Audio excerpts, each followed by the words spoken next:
My Own Garms. Yes, my mates, what is happening with you lot? I'm Thomas Griffin and this is My Own Garms. Now, I'm not a massive fan of gassing on and on at the beginning of the podcast, but since this is the first ever ep, I best give you a quick rundown of what's happening here. So every week, I'm going to get a guest on. Actors, musicians, journalists, fashion heads, anyone I reckon who's good for a chinwag about clothes. I'm sure you'll get the idea after an episode or two. This week, I'm chatting to Neil Summers. Neil's a fucking diamond. His current professional roles involve working with a load of ace brands, including Swedish jacket overlords Haglofs, Italian fabric innovators CP Company, German footbed perfectors Birkenstock, and scandi fridge magnates Dometic. I first came across Neil when he was working on Proper Magazine, which he started with his mate Mark. I was pestering him about making some more Proper Magazine podcasts, so when I started My Own Garms, he was one of the first people I asked to be a guest. I fucking love this guy. You're going to love him too. I'll chat to you briefly at the end, but if you like this ep, make sure you subscribe. We've got loads more sick guests coming up in the first series. Go and follow us on the socials. We're My Own Garms everywhere. And if you want to help us out, go to patreon.com/myowngarms and give us a quid. Or get your boss to sponsor us or something. Anyway, that is that from me. This is My Own Garms.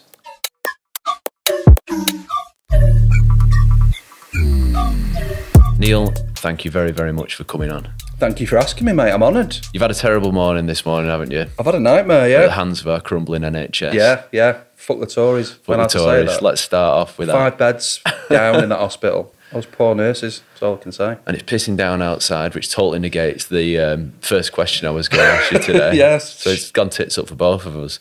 So my first question is, it's felt a bit summery recently. It was a lovely weekend, wasn't it? It was. Yesterday, it's cracking the flags, wasn't it? I saw you out and about. Yeah. But are you sad that big jacket season is coming to a close, or are you buzzing about the lighter evenings? It does make me quite sad, yeah.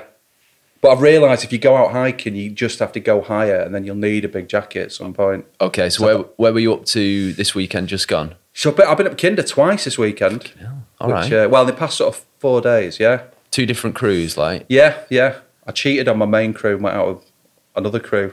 I love to do. I'll do a walk as many times as different people want to come with me. Showing them your kind of home trek is it's a beautiful thing, man. Well, normally I'm rubbish. I've got a terrible sense of direction, so I always need a grown up with me who knows what they're doing.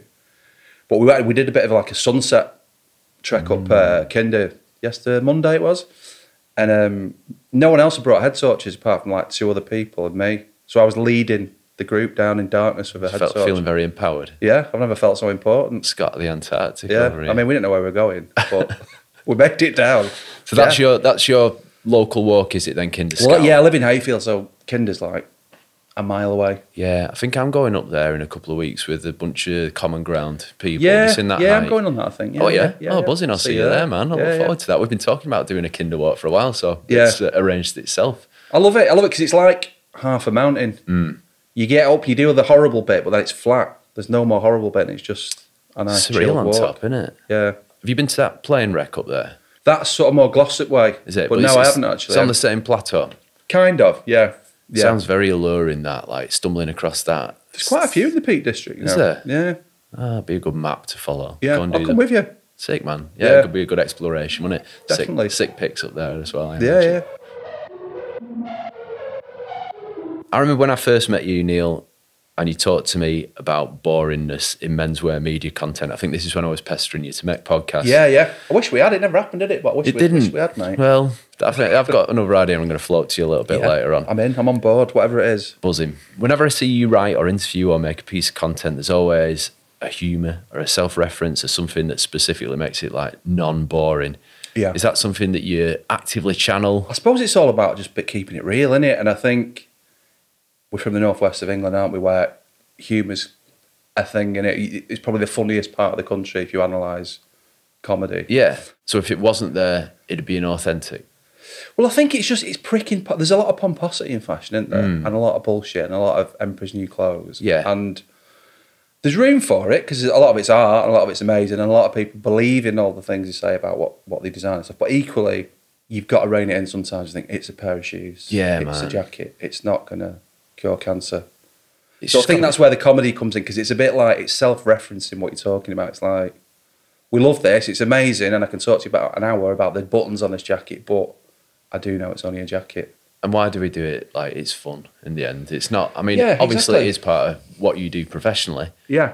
But you wouldn't want to be doing it professionally if it wasn't fun, would you? Exactly. And like when I started, my mate Mark and I started doing this fanzine, and at the time, the only thing that existed in menswear in terms of magazines was like GQ and Esquire and FHM.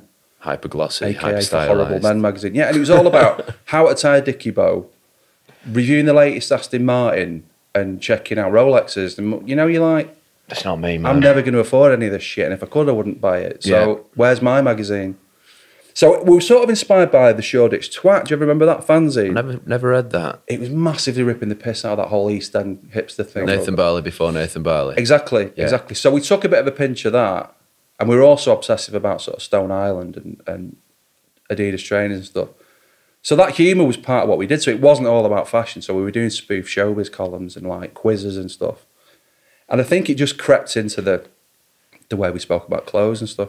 I remember going to United and accidentally buying a fanzine when I was like, I don't know, 10 or 11, thinking it was a match day programme, and then opened it and the swear words and stuff like that, and profanities and humour. And I just remember being blown away that this could get into a magazine, because I'd never come across that before. And I guess for someone to pick up an early edition of what became Proper was it called Proper when you first started it? We started a blog, actually. We started online, but before blogs existed, called Proper Top. Yeah. And we had a thing called a Scallery. So we just took loads of pictures of scallies in Stockport. Okay. Pictures of, I didn't know, not commenting about them, just pictures of scallies, like art. Amazing, man. What a document. Yeah. Is that still available to peruse on some It'll be there somewhere. And we just used to review gigs and music and nights out. It was a way of blagging our way into nightclubs, basically, and gigs. Yeah. But we also did a fanzine, because we used to go on this message board called 80s Casuals, and someone did a casual fanzine. And it was like ring bound. It was like a manual for a Commodore 64 from the 80s. It was fucking weird. Okay. Whereas Mark was doing Counties fanzine, and we had this job where we had loads of time on our hands. Yeah. And they wouldn't sack us. Right. So we made a fanzine and a website and stuff. Yeah, they probably just evolved out of that. Sounds like a really organic, like passionate beginning, you know, like properly grown out of a love for it rather than a financial need or a... Totally passion driven. And what was funny at the start, like we talked to certain people in like the clothes industry, and they'd be like, people don't find clothing funny. It's not a funny thing. You've got to be very careful joking about clothes. And then 5-10 years later, people going, yeah, we really want your sense of humour and your northern warmness. And it's like... That's what I was going to say, man. Like some of the brands that I mentioned in the intro, they're quite serious heritage brands, you know, Birkenstock, CP's been around for 50 plus years. Yeah. Are you finding that people are coming to you because of that comedy, because of that warmness, or are you having to adjust what you do professionally to suit them? Well, yeah, totally. Like when you're working with big brands like that, they're not asking you to take the piss. But I think they appreciate your authenticity and your passion, which is you can't really buy that, can you? Yeah. Especially in terms of PR. If you go to a PR firm, you'll often be dealing with someone who one day is trying to promote a car, then the next it's to make a sandwich. Yeah. Chris jackets for, you know what I mean? Whereas I just do PR because I love the brands I work with. Yeah. And I'm really lucky, I guess. I'm fortunate, but I've always done that. And that's what Proper was and everything. It was writing about stuff we believed in, and we'd never try and tell someone to buy something I thought was shit. I guess the world's come round to your way of thinking now. Like in the 90s, it was about selling impossible dreams and bullshitting people. And now with the era of TikTok and Instagram, authenticity is the key, isn't it? And like you were doing that 20 years before everyone kind of clocked onto it. So it's kind of nice to see. It feels better, I think. Yeah. It's just being honest and like not taking yourself too seriously. Yeah, man. Rep your ends. So you're from Stockport, right? Just on the cusp of the kind of rural and the urban. Yeah. What do you reckon sets an archetypal Stockport look apart from what you might see where we are today in Manchester, or what did maybe when you were growing up there? Yeah, it's difficult because Stockport itself is like a microcosm of Manchester. It's probably slightly more affluent on the whole. It's probably a bit more money there, so probably slightly more expensive. And that's reflected in terms of just the brands that people were able to buy, or their keyed-inness to like high fashion maybe. Yeah, but I mean, you've literally got really sort of like deprived areas right next to really affluent areas. Okay. So it's kind of weird. That gives a certain frisson, doesn't it? Like you get strange styles evolving out of that as well. Like, I've heard you mention the school that you were at. There was a friction between the haves and the have-nots, and that evolved style in a particular direction. Could you tell us a little bit about that? It was fascinating, yeah, because I grew up in Bredbury Green, and my local comp, which is where I was supposed to be going, my parents didn't want me to go to because they thought I'd end up in prison. You know what parents are like. So they put me in for all these entrance exams for all these schools, and I was brought up as a Catholic. And I ended up getting like what they call an assisted place into St Ambrose in Hale Barnes, really posh area. Like kind of micro, like scholarship-y kind of thing. So how it worked is the government paid for you to go if you were in the top 30. And if you were in the top 30 of the school, the entrance exam, the school let you have this scholarship sort of thing. So both the government and the Catholic Church. Great bunch of lads. Yeah, two things I'm not that fond of. Educated me, gave me a really good education for free. Right, lovely. But I'll lend you the book about what happened in that school because it was horrendous. It was like Scum, you know the film Scum, but with dog I've not seen that. Well, it was just, it was an all boys school. It was like a borstal. Right. Yeah, my point being, so 70% of the kids in this school are rich. Yeah. 30% aren't. Okay. But it wasn't that sort of divide, that money class sort of divide thing didn't happen. It was more about, because a lot of the working class kids, or the non-rich kids, were better dressers than the rich kids. Because I guess if you're rich, you're not asked about what you wear so much, whereas it's much more important that impression you give out on what you're wearing. Yeah, the shell's more important than the... Yeah, and it makes you more innovative and more... Well, people steal stuff as well. Indeed, yeah. We went on a school trip to Austria. Okay. And that was 85. And it was like something out of a Nick Love film. I can remember it so vividly because we were all obsessive about, like, European sportswear. Brands in particular, like Lacoste and that. Lacoste was a biggie for me, yeah. Kappa, LS, Donne. Remember Donne? Tennis-centric thing. I can remember walking at this massive sort of really cool sports shop and it was sort of like a red lit thing and everything was just out on like sort of waist high things. Yeah. And 50 kids from the northwest of England just walked in. Racked it. Gone. Everything. Like a plague of locusts. And they just couldn't believe what had happened. Then we're all on the bus and some of the older kids were drunk. I just remember I was headbutting a wall drunk. But everyone just had like a Lessie towels on and like Lacoste wristbands and just... Looking like McEnroe. Yeah, it was just, yeah. It's mad. Like, I think that's something that is a bit of a through thread for you, like taking stuff, clothing that wasn't... Because when the designers at Lacoste were designing in the 80s, they weren't thinking this is going to end up on 15-year-old kids in Stockport, was it? Exactly. Taking that and repurposing it into something new is a big part of what you And that was why we wanted it. And I think, again, it's quite a Northwestern thing. It's like, well, that's for a really rich person in Milan or Paris or wherever. We can see the economic injustice in that. So we're going to do something symbolic, like maybe not thinking that you're going to do that, but it's in there, isn't it? Yeah. And we're all obsessed with tennis. We used to play tennis. Yeah.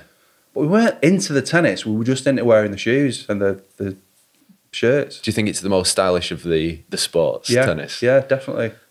Skiing as well. Skiing. Well, I mean, we were on a skiing trip. I didn't do any skiing. Okay, just gawping at the gear. Just robbing arcade machines and just smoking. What a trip, man. Yeah, it was. It was amazing. Let me ask you about, this is a total aside, but how's your Catholicism these days? Well, I was thinking about that because I got to a point where probably when I was about 14, 15, and I just thought, I don't believe any of this. Yeah. It's complete nonsense. My mum used to drag me to church every week. I was thinking that when I was on the altar.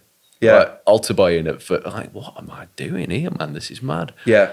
And this is way before I knew the details about what the Catholic Church really gets up to. I was just in it and I was thinking, none of this makes any sense. You're dead, and all that. And that piece of rice paper isn't God's skin or whatever. Yeah. It's a very teenage thing to think as well, because obviously I'm not a practicing Catholic, but you do kind of relax a little bit when I get a little bit older. I'm like, it's a nice thing for people to do. I don't feel hatred towards it at all. Yeah, you see, I do. I mean, I've not got a problem with belief systems, and I think, great, what do I know? There may well be gods and all that, but the Catholic Church specifically, I can just get really bitter about it. Well, anyway, my question was going to be like, I found myself connecting with people throughout my life, and then I realised that they're all ex-Catholics, Reformed Catholics, and feel like I get on with ex-Catholics really well. I think it's probably like we've all been through the same thing. Like my sister went to see a therapist because she was brought up a Catholic. Okay. And she said, you've been in a cult. You've been in a religious cult. And my sister was like, no, you have. And when you analyse, it's like when you're 5, I remember at school someone saying, you know your dad at home. This is an adult saying this, not a kid. Yeah. You know your dad at home. yeah, I know him fairly well. He's not your real dad. So I'm like, who's that bloke in my house? And who is he? I mean, if that was in any non-religious walk of life, you would be in therapy, wouldn't It's just weird, isn't it? It's just weird. So mad, man. Whereas it made me, specifically going through that school, which was pretty brutal, I think it just made me a tougher person. And, yeah, you know what doesn't kill you? I'm probably massively in denial and really screwed up. But I don't sort of regret going through that because it just kind of taught me a lot about... I feel precisely the same. I was talking to Charlie yesterday. He was on about Bristol being a welcoming and open place and how that breeds creativity. And I was like, it does. But there's also like goodness out of adversity. Yeah, you need pressure to make diamonds, don't you? You do, indeed. Yeah. That's a lovely way to think about it, man. The appeal of these brands you were seeing on the sports stars at the time, what do you think that it was that kind of like really attracted you? Is it the exoticism? Is it the unattainability? I think it ties into music. I know we're probably going to talk about music in a bit, but because a lot of people say that football casual thing is where they first discovered designing labels and some European brands, but it wasn't for me because I wasn't into football. Yeah. And none of my mates were, but we were all obsessed about music. Obviously, the kids at school and at football, so I was probably looking at what they were wearing, but it was hip hop, really. Yeah, man. So it was watching like these rap stars. All the Fila was massive and Lacoste, and I'd go to the Arndale as a kid as well, and there'd be all these crews from sort of Moss Side and stuff, just in immaculate sort of sportswear, loads of Adidas, but they'd wear Deerstalkers as well and Burberry and. So it's flipped. It's recontextualised again. And I just thought that it doesn't really get any cooler than that kid doing the windmill there. That I want to be like that. And did you have any breakdancing skills? I was all right body popping. I was pretty shit at breakdancing. Yeah, I remember getting a VHS of like how to breakdance thing and tried it a little bit.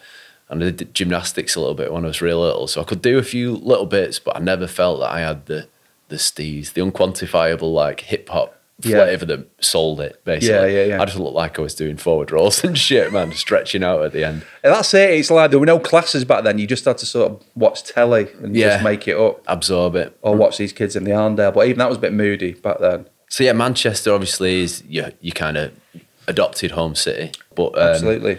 You've lived plenty other places, haven't you? Yeah. Tell us a little bit about those places and what effect they had on you and what you wore. Yeah, so I was a holiday rep in various sort of different places in Europe in the sort of mid-90s. So I lived in France. First year I lived in Normandy.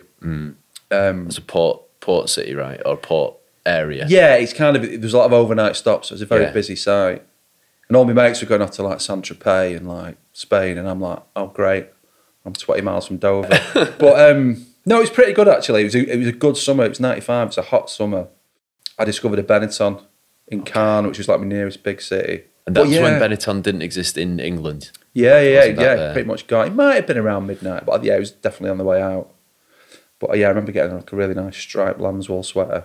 My childhood view of Benetton was like heavy colour blocking, like tight typefaces and stuff like that. And lots of pastel colours. As a younger kid, I know you're probably a little bit older, but it's super eye catching and like nothing I'd seen before. And it again looked exotic and like refined. Again European. It's Italian. It's like a little chunk of Italy in Ashton. I had mates who used to rob Benetton specifically, target Benettons, because generally, I'm going to say rightly or wrongly, it was clearly wrongly, most Benettons had two women working in them. Right. So these lads I know would go in with bin bags. One of them would snip the phone line and they'd just say, we're taking everything. They wouldn't be nasty or aggressive, man. But they just knew because there was two women there's not going to get any, no one's going to have a go out, and they'd just fill these bin bags and get off. Well, doing it for the culture. Yeah, well, you know, they were just thieves at the end of the day. But so France was like that, had quite a formative effect on you. Like, were you in the home of all the brands that you've been ogling for the past 4 or 5 years? Is that kind of one of the reasons you went there? I think, no, it was just, I went there to escape where I live because all my mates had got into smack, basically. So it was getting a bit dark. Yeah. So I just wanted to escape. So I got a job abroad, and it was like, I was working with all these like people just got a university, and I was like, what's a dissertation? Okay. It was difficult sort of coming out from this really sort of bleak criminal, like I say, people like I was hanging around with, into this really, I was living in a field with loads of like young, optimistic, intelligent Southerners. So fashion sort of took a bit of a sidestep really, because like, because you're wearing a uniform half the time anyway. Yeah. But I always had a Lacoste polo to go to the pub in, do you know what I mean? And a nice pair of jeans. Yeah, then the same second year that it was more surfy there, it was further down the southwest coast of France. So I was definitely wearing sort of lots of Stussy and stuff like that. Okay. This is before Stussy was quite the monolith, the gargantuan company that it is today. Yeah, it was very sort of surfy, skatey kind of. Yeah. Well, there was a shop specifically, this place called Palmier, that sold these amazing Stussy t-shirts. There was one with the spaceman. I still think about it. I wish I'd have bought it. I never did. Oh, shit, man. Probably going for $1,000 on eBay. Yeah. Now, I have still got a long sleeve t-shirt I bought in Bordeaux in a sale. And yeah, Superstars. There's a picture of me wearing Superstars actually in that year in France. Is that the trainer of choice? Because I was talking to everyone's on the Samba hype now, and Stan was talking about Gazelles being his. Was that your go-to trainer at that time, or was it a rotating? In the 90s, yeah, because they didn't really exist in the 80s. Much as I love Run DMC, you couldn't get them. You couldn't get Superstars. But I hated Samba, and I wasn't that into Gazelle because they were like, everyone wore them, and they were a bit football-y. Yeah. I wasn't into football. Okay. And a black trainer, I was like... more racket sporty vibes. I think I had Adidas Campus for my first pair of like Adidas court shoes, if you will. Yeah. I don't know. I don't see anyone in them these days. I No, don't think it was I a like short-lived thing. But mine was Munchen. Okay. I had a blue pair with sort of orangey yellow stripes. Is that not heavily football influenced? Kind of was, but it's also quite hip hop, I think. Yeah. It was kind of quite a thick sole on it, like trim trap sole. Big tongue. Yeah. Okay. Well, it was just, I'm very European. Yeah. So France was a big impact on you. Is there any other European countries that you've done the Well, I lived in Italy as well. Okay. So I was in Tuscany, so Florence was my sort of go-to place. Lovely. I probably should mention as well, my first year, I've been living in a field. Right. And fashion wasn't that important. Yeah. And we moved to Paris at the end of the season, where I was working in Paris for a bit on this campsite, like on the outskirts of Paris. And I got the train into Paris, and I was wearing a t-shirt with all bleach stains on it. My hair was nearly down to my arse. Okay. Knackered jeans, pair of Reebok, battered Reebok. I walked in Chanel, and I was with this girl who was just looking at dresses and stuff. You know, like you do, you're in a big city. Touristing, yeah. And I caught a picture of myself in a mirror. Just thought, get out of this. You don't belong to be. Yeah. I was, you're ashamed of what you look like. Yeah, and I mean, they probably welcome in that kind of hippie chic look now, but that was a time where it was very us and them kind of thing. I just looked a disgrace. Have you swung back there in recent years and walked in with your head held high? And I'd not been in Chanel, but I do love Paris. Magical place, isn't it? Yeah. So I know Italy, like with the brands that you've done a lot of work with and the stuff that you're a big fan of, must have been quite a pilgrimage, or was it not a pilgrimage, more of an eye-opening? Well, again back then, because I didn't have any money, and like for most of my life, I've always been skint. Right. So I've never had loads of money to throw around on clothes. I've always kind of ducked and dived a little bit. But I used to walk around Florence just going, wow, just looking at everyone. But I was massive. I'm massive into food and culture of Italy. Yeah. So I did save up, and I bought a velour diesel tracksuit top. Nice. That was I remember there's loads of shops selling fucked t-shirts, FUCT. Yeah, it's that skate brand. Yeah, I do remember that. Yeah. I've not been to Italy that much. I went to Venice this summer, and seeing all those like mega names of Italian heritage, like the high fashion stuff next to each other, you're like, oh, this is different. This is it exists differently here. It's interesting as well, isn't it? Because like speaking to Italian friends I've got, and like Lorenzo from CP, I remember saying to him, I said, growing up, like what was it like growing up? Like your dad's Massimo, and he's got all these amazing brands, and what did you look to, or what were you a Paninari? He said, no, I just wanted to dress like a British kid. Okay, wow. And I was like, what? You couldn't really have had a cooler upbringing, and you want to dress like... He goes, yeah, the British were the coolest kids. And what was his... Because obviously, some British kids were dressing like Italian Paninaro, but like, what was his conception of what a British kid was at the time? I think it's that thing in France is the same. There's people follow a bit of a format with style, don't they? Which is why, in our eyes, I think most Europeans dress a lot better than us, because there's a certain standard of quality and style and look that they adhere to. Yeah. Which might be, they construed maybe as being a bit safe and a bit boring, but we just think, look at the way he wears that jumper. Or they've just got everything right, whereas we're much more individual and just a bit madder and a bit more experimental and a bit fuck fashion. I'm wearing what... And I think that's quite appealing. That's why punk came out of the UK. Yeah, man. I know it's a bit of America. But not thought about that before. So I think that it's the individuality style of wearing clothes that other countries... That's why the Japanese love the British as well. Yeah. I guess it's like the German purity brewing laws and the French DOC mark of excellence. Like it creates amazing stuff when it's good. Exactly. But there's not the room for the experimentation maybe that we've got. Yeah, they're never going to make iron brew. Did you see that video of Patrice Evra tasting Iron Brew for the first time? No. So he, obviously a French footballer, he was singing the praises of Orangina in a glass bottle, which is nectar from the gods, spectacular. And then some Scottish person had given him Iron Brew to taste for the first time. He's obviously doing the kind of snobby French thing, like this is as good as it gets. Yeah. And then took his first sip of Iron Brew and his eyes widen and he's a complete convert. Did he like it? Oh, amazing. Yeah, man, he loved it. It's like, oh, you're onto something here. It probably took about 10 years off his life. Yeah, but, it's melted him from the inside out. So that's Europe. Obviously, you moved back to England after that, and now is a little bit of, I don't want to mention your age, but older. 51 soon. 51. I am well old. You've left the city and moved a little bit more Yeah. rural. I retired to a now. little country cottage. How's that treating you? It's amazing. It's absolutely amazing. I love it. I love it. Apart from at the start, someone wrote a poem about me. That's another story. But I complained about I didn't complain about the bells ringing at 3:30 in the morning, but I asked on a Facebook messenger group, and someone wrote a poem about me. Quite a passive-aggressive poem, but basically saying if you don't like the bells, fuck off. As in the church bells ringing at 3:30? Yeah, For but what it was purpose? like 3:32, and then it was 4:01, and I just So it's just a malfunction. I don't know what was going on. That's nuts, but man. yeah, I dared to question it. The quaint village traditions. I nearly had burning torches outside my house. But yeah, no, other than that, Sounds pretty idyllic, man. And obviously, when you retire to the countryside, you've got less eyes on you. You've always been someone that's thought about what they're dressing. Do you find yourself relaxing into the, not the anonymity, but the kind of the lower pressure? how I become a lazy slob. Well, are there elements of that creeping into your? I thought, well, no, I've always been like that. No, I think it's a valid point. I think I buy clothes because obviously I was working telly and worked in Ancoats for ages, and so there was always a reason to sort of put a different coat on or whatever. Whereas now, I'll be going getting some firelighters from the corner shop, and I'm like, is it worth putting this £2,000 Stone Island jacket on? Probably not, but I'm going to do it anyway. Yeah, But yeah, but on the flip side of that, I'm surrounded by hills and mountains and stuff.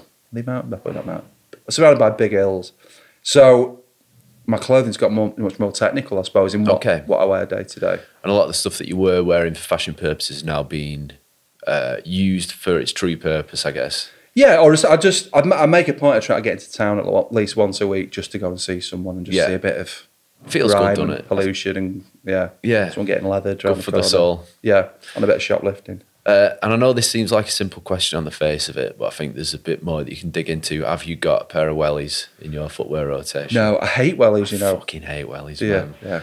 Shit, yeah.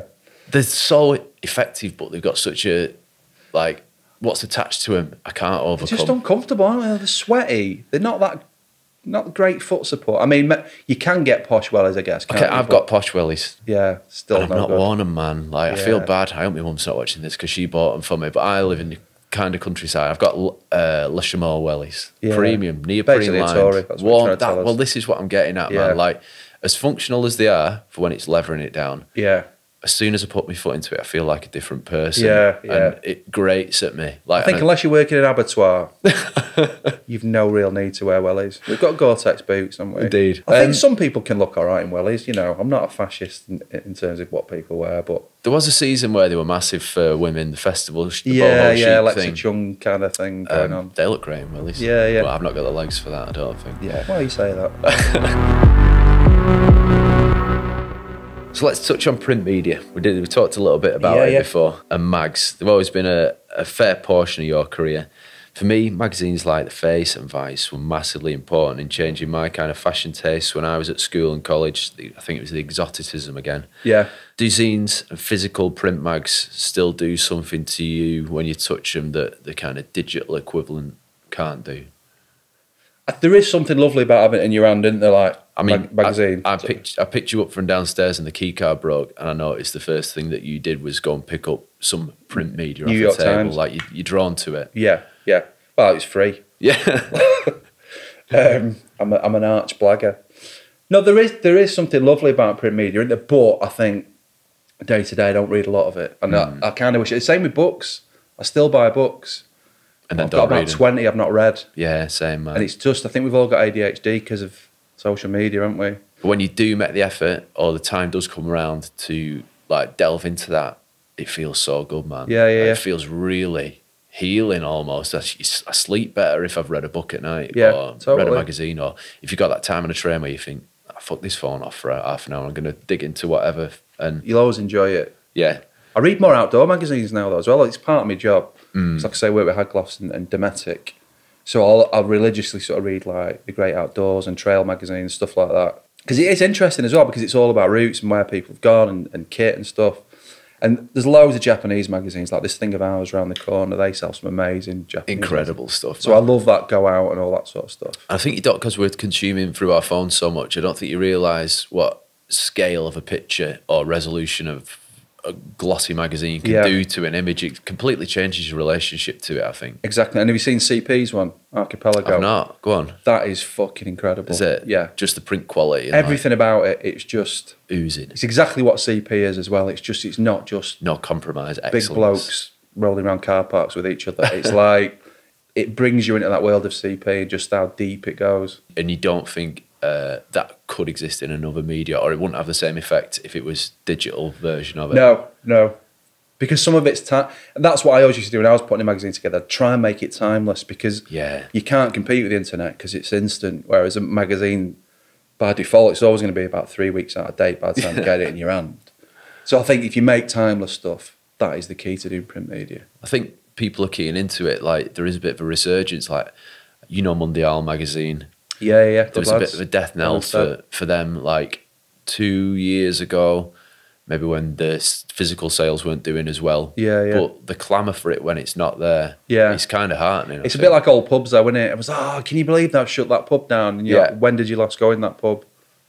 It's the same thing, innit? When it reopens, you do buzz your head off it. Yeah.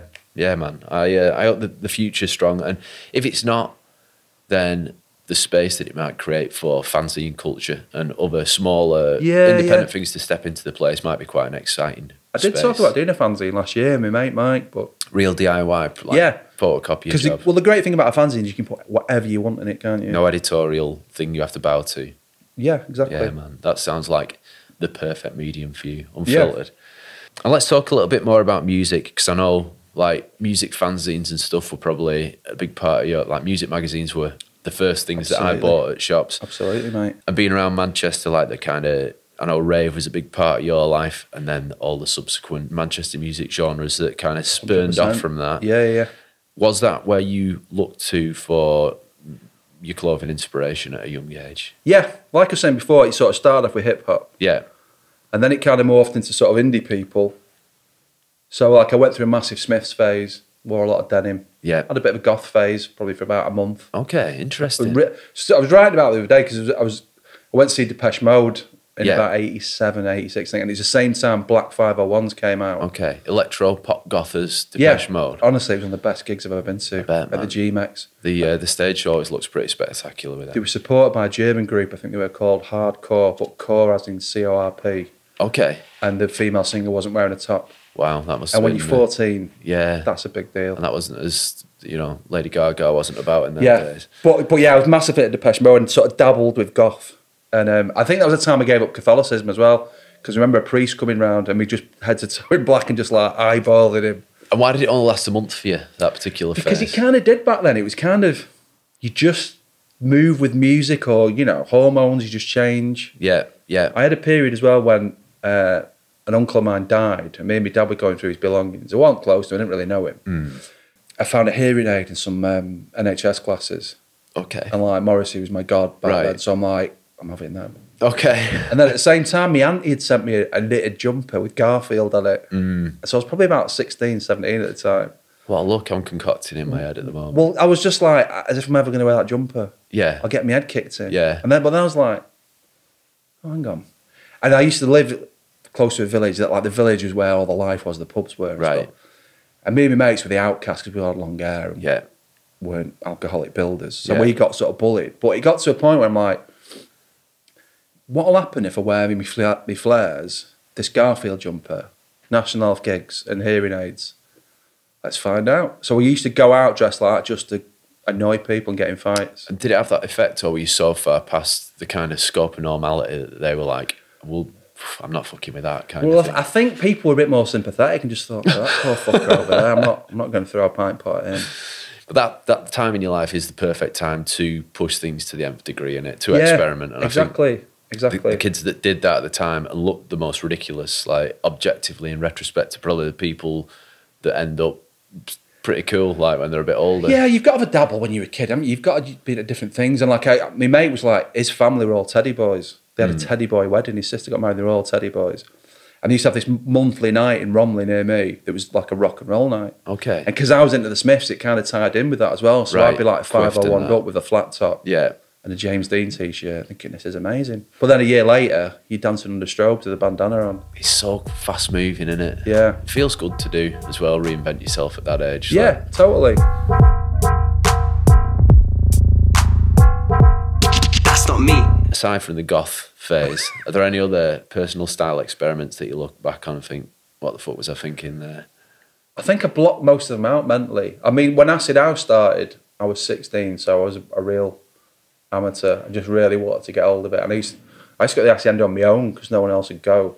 My sister would take me occasionally to like midweek things. I love going to gigs on my own, man. It's Yeah. my favourite pastime at the moment. But when you're 16 and you go into like this really big, mad place that was Yeah. already pretty famous. Yeah. And I just remember going in there going, wow, everyone's really friendly. Okay. Because previous nightclubs I've been to, people weren't at all friendly. What, the kind of small town after hours night, after Well, it was a just Friday all pub blazers and sesh? chinos and Yeah. throwing ashtrays at each other.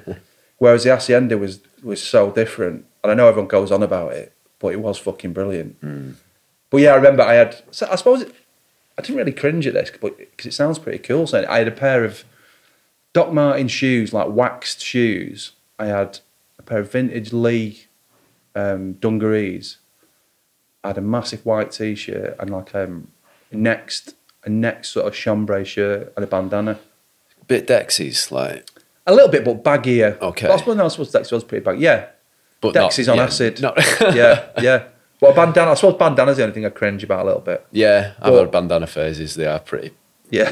No. I wasn't a bodybuilder. I was a raver. But there's a phase with jeans that had little like labels on them, Okay. like little postcardy label things All on right. them. Interesting. There was a cartoon character ones as well, which I almost dabbled with. Yeah. And they were quite cool. It was kind of like very French, but then it all just went a bit fucking Wile E. Coyote and just nonsense on it. So I did kind of swerve that. We mentioned it as we were coming up in the lift. The things that I kind of recoil at for myself is when I felt like I've been a tourist, when I felt like I've been inauthentic to myself. Like I had a very short-lived kind of mod phase. Yeah.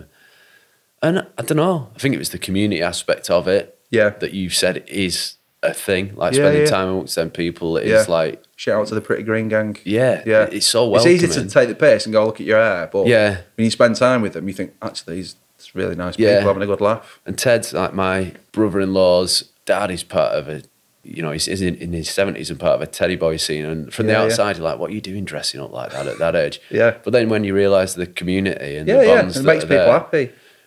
But flip side, if you go into that not wholeheartedly, just dabbling in it, ends up feeling a bit dirty, I think. And I felt Yeah. like that in the mod scene. I was like, I don't really like any of this music. I just think fringes and Yeah. like smart coats are quite nice. I think you've got to do that. I think, like we were saying before, there's probably loads of Italian French kids who look back on what they wore and just think, well, no, it's fine, because they were wearing Lacoste polo.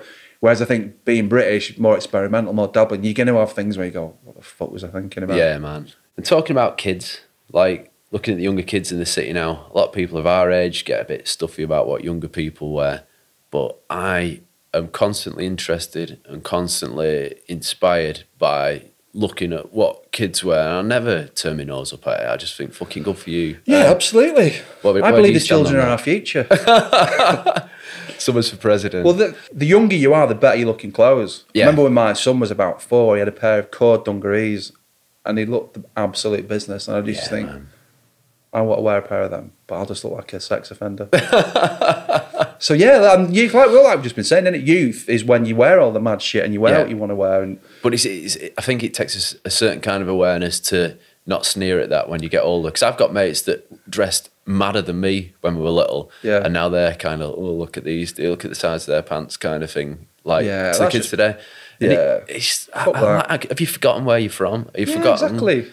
I Like, think looking down on anyone just because of their age or what, it's just like, yeah. get over yourself. And even more so than that, I think it's vital for your own, like, not mental well-being, but to be mates with different generations and like taking inspiration from it. I find it really healthy and like, yeah, it's a beautiful thing. And mullets are back, as have you noticed? They look like knobheads. Yeah, I have noticed. The only thing we have, like, because I'm like I'm kind of obsessive about clothes, but I don't judge anyone on what they wear. It's like each to their own. Apart from when I'm walking down a mountain with someone, and if we see someone wearing Skechers, me and my mate Joe, shout out to Joe Donovan, we'll look at someone and go, "You see what he's wearing? Yeah, fucking Skechers." That's the only bit where I become a fashion Nazi. When health and safety is involved. Yeah, that's all it is. I'm just worried for the well-being. Yeah. So Neil, I heard you mention in an interview, I can't remember which one it was now, I'll reference that in the show notes. Yeah, so much, I've done a lot of press. Yeah, you're everywhere these days. About how much you love independent retail and how much you rate buying from people who really sell what they love. Like shout out Tim down the road. I think he was the one that you probably referenced. Yeah. What's your current take on the state of like independent retail? And do you think in a kind of economically crushing environment, do you think people can still make a good job of it if they do things right? I think they definitely can, because you've got to look at, like, I work with Urban Industry, and they're massive, but they're independent, but they do really well. They do a really good job. Pegs and Son as well. Down in Bright, yeah, I've been in there. Brighton, innit? It's class shop. Chris at Modern Draper. Yeah. Guys at Kafka up in Scotland. Tim, this thing of ours around the corner. They're all doing a great job, but I think these big limited companies, I totally get how they work, and I've not got a problem with them, but there's a monopolies and merger commission to stop what they're supposed to stop what's happening, you know, and just them all taking over. And it's I think the internet's probably got a massive part to play in it as well. But what e-commerce, like it's made high street retail really difficult, right? Because we all buy stuff online because we get it tomorrow and we don't have to go out of town. But I think it's just it's nice to see people doing well and that are passionate about it. But I think it's just when big things come in and buy everything. Yeah. Don't get me wrong, they've stopped a lot of people losing their houses, and you know, they're not the bad guys. Yeah. But I think there does need to be some point where someone, you know, this monopolies and merger commission we're supposed to have, or we did have, they're supposed to make people go, well, no, you can't own all these shops. You can't own, you know.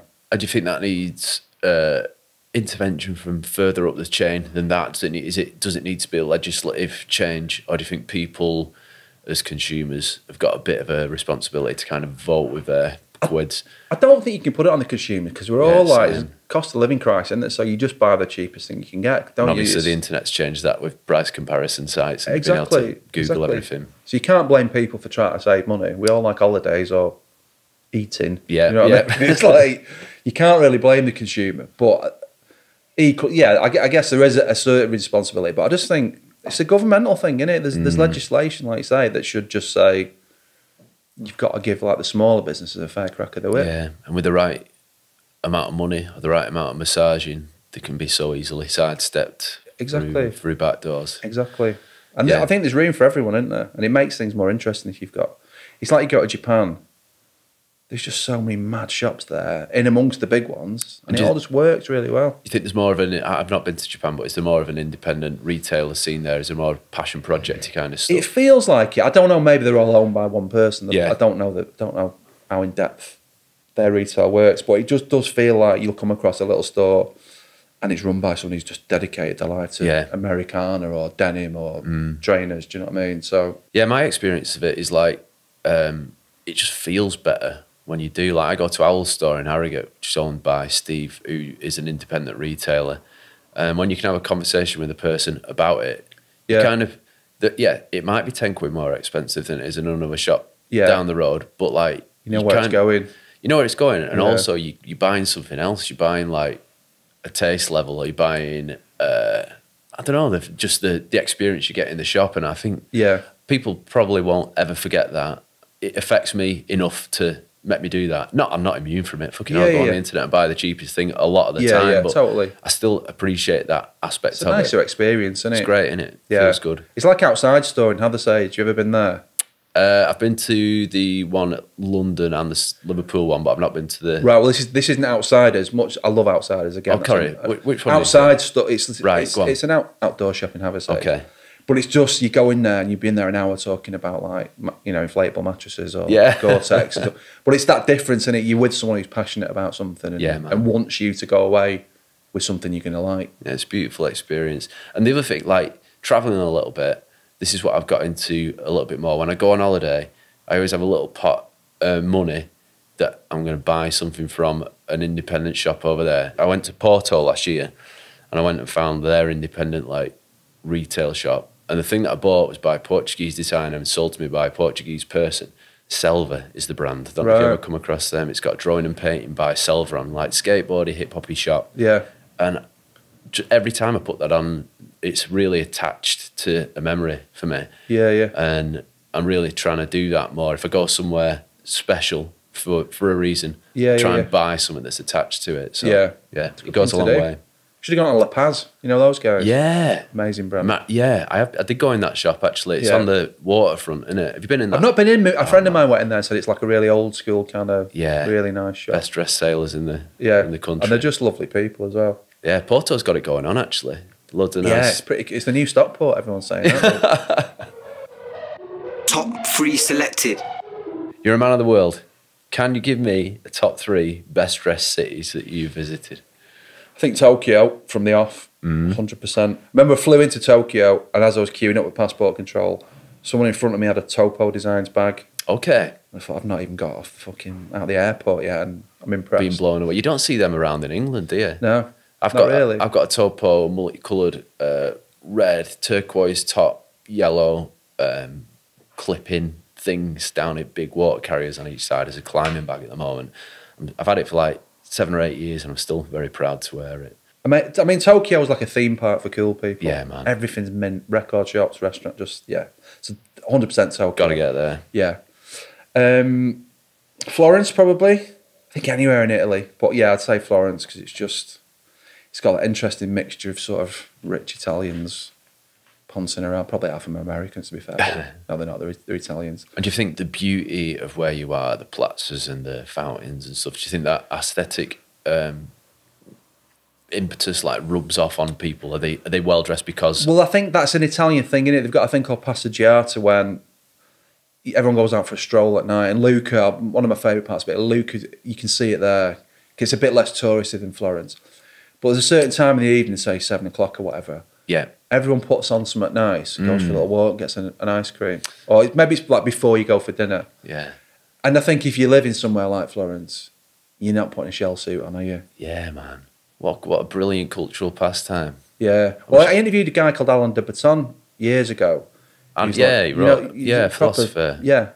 And I said to him, am I really fickle and vain and pathetic being obsessed about clothes? He said, no, it's human architecture. It's really important.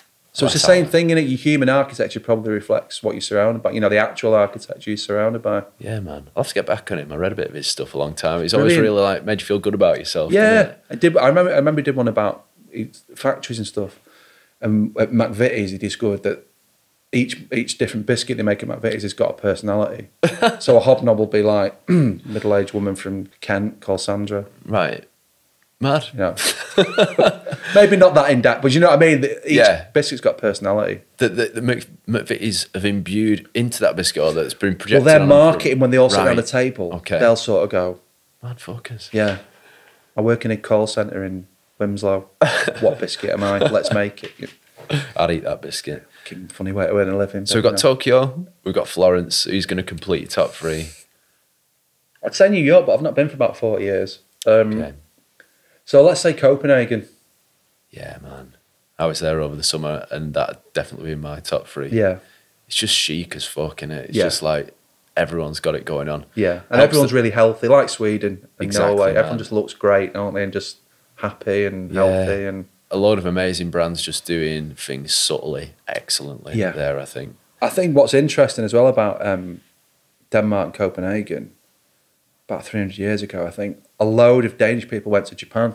Okay. And just, you know, took a load of Japanese culture and brought it back to Denmark. So if you look at Danish design in general, it's got that minimalist, natural Japanese feel. I love like geographical things that have had effects on music and culture and stuff like that. I find it totally fascinating. That's I'll have to do a bit more research. Have you got any articles on it I can read into? No, that, or just something you've noticed? And it's reminding me, I got sent over there with Levi skateboarding when the Open was on years ago, and I was sat with this kid who does Law magazine, you know, in London.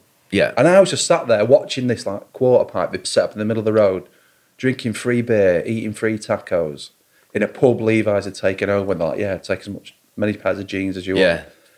And I was like to this kid from London, from Law magazine, like, this is the greatest place on earth, isn't it? And he just went, yeah. What like, you know? I'm like, what? He goes, and he just said, well, what's Copenhagen ever brought culturally to the world? And his kind of argument was, and it's that like pressure and diamond thing, right? Because everything's all right in Denmark, Copenhagen. There's no adversity to make interesting, exciting movements happen. Just takes different strokes, doesn't it? Like beauty can be everywhere, can't it? Yeah, but then, you know, it's all lots of Norse projects or all those designers. But I took his point, like, you'd never get the Happy Mondays coming out of Scandinavia. Nah, man, nah. But I'd never have thought that in a million years. I just thought this is mint. Good place to go on holiday, though, isn't it? Yeah, yeah. Let's stay in Scandinavia for a little bit then. I know you've worked with Haglofs for a while now. How good of a place is Sweden for gear? And what is it about Sweden that you think makes them so good at making lovely jackets? Well, yeah, I work with Haglofs, who are a Swedish brand over 100 years old, as are Dometic, the part of Electrolux, which started in Sweden. Again, similar sort of time. So, well, first off, they've got a thing called Jantalo, which means don't show off. Keep your head below the parapet. Don't be a gobshite. That's the literal translation of it. I love them words that you get that don't have a literal translation. German's full of it. But that's a good one that we can adopt. Yeah, but essentially it's like, probably because they're all beautiful, someone at some points went, let's have a bit of fucking humility here, because I've seen the rest of Europe and they're all ugly bastards, so let's just play it down. But yeah, they've just got this humility thing where they don't show off, which again is really admirable, and you know, it's quite a nice thing. Yeah. But I suppose the main thing about Swedes is they love the outdoors. It's not a hobby or a trend. They all just go outdoors. Yeah. And there's another law in Sweden which means you can walk and camp across anyone's land. Okay. You can't hang around, you can't spend 3 weeks there, but you can go wherever you want. There's no rule, you know, there's no trespassing laws. So you need the gear in which to do that comfortably. Exactly. And the Nordics, like, you know, you've got Lapland in parts of Sweden and some pretty big mountains. Minus 20, minus 30. Yeah. Like, not just like Manchester cold, fucking death cold. Yeah, it's not just pissing pigeons. Yeah, they test their gear in the extremes of the Nordics. So, you know, it's going to work, 'cause if it doesn't, you're fucking dead, basically. Yeah. Which is why their gear is so amazing. Yeah, man. And like, I work with them, but I wouldn't work with them if they weren't amazing. I remember my sister getting a Haglofs Gore-Tex coat about 12 or 13 years ago, a kind of muted red colour. And I remember thinking, fucking hell, that looks so smart. Yeah. So smart. And I went and I think my first proper Gore-Tex jacket for going outdoors in was a Haglofs electric blue one. And this was before the kind of Gorp kick-off of the last 3 or 4 years. But I wore it everywhere, man. Like, I wore it to death, like, wore it through. But yeah, it's that meeting of form and function where it works for what you need to do that they get so right up there. Yeah, and all those palette colours are taken from Swedish nature. Is that right? That's what they're inspired by, yeah. Wow. The new rock collection coming out soon, it's got a lot of sort of colour combos that I think will appeal to people, you know, away from the mountains as well. Sick. Just mint. I've just seen a jacket, I'm like, I need to have that. And they're doing a big collab with someone, but I can't possibly mention that. That's exciting, man. Yeah. So a lot of the brands that you work with, these outdoorsy brands, Haglofs obviously, CP have always had the kind of technical fabric genius behind them. 100%. Outside of the ones that you work with, maybe, who do you think's pushing the envelope in terms of outdoor gear at the moment, the brands? I think, well, it's tricky because I'm in this kind of little Haglofs bubble, and I've got everything I need. So in terms of tech, I mean, I know Mountain Equipment's always a great brand. Arc'teryx's great. But yeah, if I look at any other outdoor brands, they tend to be sort of Japanese. So and much it's purely on an stuff aesthetic kind of tip. Yeah. So like Wild Things, I'm a massive fan of Wild Things. I've seen them do a few collaborative puffer jacket things, I think. Yeah. What else do they do? It's just sort of like really tasteful tech where kind of, I've got a really nice jacket with like, it's got a full zip and like a half zip on it. Not sure why, but I love it. Same with North Face Purple Label. I'm wearing one of their jackets today. It's just ticks so many boxes. It's like classic outdoorsy Americana, that 60-40 tip. Yeah. But it's got like Gore-Tex Infinium in it as well. Yeah, I look at it and think it's amazing, but I couldn't get away with that. I think I don't know if I've said this before, but I bought some Goopy Made stuff from Tim down the road after I'd seen the Goopy Made e-com photos of the cool Asian kids wearing it. And then I got the shorts and put them on. I was like, fuck me, I look ridiculous. I look like a 1930s like military scout leader in these. So like it's a bad thing. Yeah, it wasn't a good thing, man. But look, like, it's so exciting to look at. And you need these brands to push the boundaries. So, well, that's what I like about Purple Label, because I saw that jacket I've got. I saw it last year. And a kid wearing a pair of really faded baggy jeans. Maybe a pair of like Desert Trek or something like that. But I thought, that's how I used to dress when I was 18. Yeah. So I bought a jacket. Because I thought he's dressed like a Manc. Yeah. He's in Tokyo, but he's dressed like a Manc. Sick, man. It's full circle. Beautiful. Next hype. Tell us a little bit about what's next for you, Neil. Are you loving the variety of freelance life that you're enjoying at the moment? Have you got any exciting projects on the go that you can share? I'm doing plenty of writing for people and plenty of PR. So I'm busy enough, but I'm also finding a bit of time to get out in the hills and test some of the gear that I'm talking about. I want to get back into DJing. Just before the COVID, I DJ'd for an event at the Refuge. And on the back of it, it said, "Oh, do you want to do the Odd Friday?" Yeah. I was like, yeah. And then I was supposed to be doing a fanzine for a Paradise Garage night in Vegas. Okay. And so I got obsessed with music again and disco music and Balearic sort of music, but it's all obviously COVID sort of knocked in. Yeah, so I kind of need to get back into DJing. But what's the appeal with DJing for you? Do you love? Because I used to play out and about a little bit. Yeah. Just being able to kind of force your taste on other people. Exactly. Is the best feeling in the world, I think. Well, it's just sharing stuff, innit? And just, I'm not a beat matching, like, listen to this, let's all get off our head. I'm just like let's just have a nice time and I'll put some tunes on kind of thing. So this resurgence that you've experienced recently, are you playing records that you've accumulated over the years? Or are you still going dropping a few £100 in the record shops? Yeah, it's a bit of both, because during lockdown I spent at least £1,000 on Discogs, just buying stuff, and that's kind of carried on.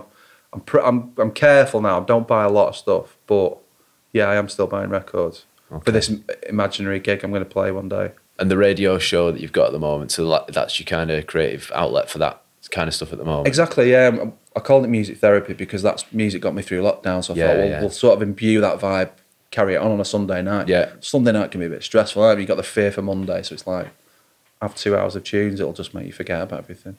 And are you catering to that specifically? Like with the tune selection, it's feel good, it's positive? Yeah, I think so, yeah. I mean, we'll put something bleak in there as well. Yeah. But I think it's cathartic, innit? If it's a dark song, it still makes you feel better. Ace, man. I'm not tuned in yet for my sins. Yeah, I'm not sure anyone listens to it. But they've kept us doing it for like nearly 2 years, maybe more, yeah. So yeah, it's still going all right. And I'm writing a book as well. I know everyone's writing a tell us about that. I'm one of these people, you ever work with me or you're on a shoot or whatever, or a hike, I'll end up talking about jobs I've had, because I've had a lot of jobs. And people will say, "Oh, you should write a book about it." So I'm not bothered about it getting published or anyone else reading it, but I've just thought, yeah, I need to write that book. Yeah, it feels like in you. Just record you need to get it down. Yeah. I'm only 2 jobs in. I've written an intro. Have you got a working title? It's going to be, it's called Curriculum Vitae. Okay. I was going to call it Curriculum Vimto. It's just a bit stupid, and I've never worked at Vimto, so. But I'll come up with a snappier title, I think. Buzzing. But then again, maybe I won't, because I don't think it'll ever be published. Yeah. I'm just going to do it so it exists. I'll read it. Yeah. I'll send you a copy. Yeah, I love to, man. You going anywhere nice this summer? I don't know. I think it'll be last minute. I really want to go to America, but why has it been 40 years since your last visit there? Because I'm skint. It fucking costs a fortune. And I've got kids now, so if we go to America, it's minimum 10 grand, isn't it? Yeah, man, nuts. And I've just paid a massive tax bill. So. Shit. And you've got a parking ticket to pay. Yeah. That's another thing. I've always lived beyond my means. I've never really saved money. Man. Yeah. Funniest way to live. You might drop dead tomorrow, you know. Yeah, exactly. Last minute holidays are often the best ones, I think. Yeah. I'll probably end up in Lanzarote again. I went there twice last year. There's a lot to be said for that, man. Like sun, sea and sand is like the perfect combination. Great food, volcanoes. Yeah. Shit clothes. Flip-flops. Do you flip-flop when you're abroad? No, we're Keen. Do you? I'm a big Keen Unique fan. Eye on it, or man. Birkenstocks. Yeah. Keen if I'm sort of going a bit off-roading. Birkenstock if I'm just going for a nice meal. Or Have you got Birkenstock classic sandal, or are you a Boston man? Big Boston head, yeah. What do you feel about them, like ridged Boston-shaped ones that have come out? Because I've had my pair of Bostons for maybe 3 years now, and I still love them. They've held up incredibly well. Yeah. But the one with the kind of moccasin-ish looking, it's like a sunken moccasin top. Yeah. I'm still making my mind up. I don't know really. I'm kind of excited about them. I think it's dressy but relaxed. Yeah. Summery. Like, might look sick with a pair of shorts. Yeah. I can see that being my next Birkenstock. I like those Dior ones. You see the Dior ones they did? Are they all heavily monogrammed? About $2,000. No, they weren't, but they were just amazing. Big buckle, was it? It's a bit technical, so there's I'll send you a picture, but yeah, with like the Alix clicky buckle. Yeah, they were sick, man. That'd be a flex in Lanzarote, wouldn't it? And I love that they turned down a collab with Supreme. Did they? They had a chat with Supreme. It's like, right, we want to do a Boston with you. So yeah, like, yeah, great. What do you want to do? Like, right, what we're going to do is we're going to put a Supreme like little logo on the side of it. Birkenstock, like, yeah. I'm like, ta-da, that's it. And they're like, what's the point in that? Just totally like brilliantly German. Yeah. I love the Germans. Yeah, the class. Make great footwear, don't we? Indeed. Final question for you. On a scale of 1 to 10, how much do you care about clothes? Again, I'm a human paradox. So on one perspective, I'm obsessed about clothes. I really, really care about clothes. Human architecture. And it keeps things exciting, doesn't it? I'm always like, I never tire of clothes. I'm like, oh, look at that. But on the other side, it's a 1 because it's only clothes. It doesn't matter what you wear that much, does it? It's what's inside that counts. So on average, 5. I'd say, I'd say... I know it's not that simple. If you put a gun at me head, I'd say 10. Yeah. But if you're asking what I think of someone in the street, what they wear, it's a 1. That sounds like a really healthy relationship with it, man. Yeah. I fucking love clothes. Great, aren't they? Yeah. Let's leave it there. It's not as good as food. Indeed. Cheers for doing it, dude. Oh, absolute pleasure. Thanks for asking me, mate. Thank you. Nice it's great. One. Buzzed off it. That was all right. What a legend. I fucking love that dude. And if you like that episode, we've got loads more that are just as good coming up. So make sure you click that subscribe button, comment, review, all that stuff. But the best thing you can do is send it to a mate who you reckon will love it. Come on, we're just starting out here. Throw us a bone. That's about a wrap, but it would be remiss of me not to shout out a few people that have helped make this happen. Big up Oscar Kenny on the tunes. That kid is making some absolute bangers at the moment. Go and follow him on Insta. Proper child prodigy behaviour. Big up Sam Blackford and the Popular Front crew on the other batch of tunes. He is a podcast soundtrack composer extraordinaire. Cheers, man. Big thanks to Pearl, who's done all the sick graphics that have stopped me having to dig out my coloured pencils. If you want some boss graphic design work done for anything, hit her up on the Insta. It is Pearl Thompson Design. Big thanks to the mates at Aston for the mics and Native Places London and Manchester for the lovely recording spaces. And last but not least, big thanks to Sam Birch, who's done a banging job recording and engineering the whole thing. All the tags are in the blurb, so go and peep that. That's it for this week. Nice one for listening. Catch you on the next one.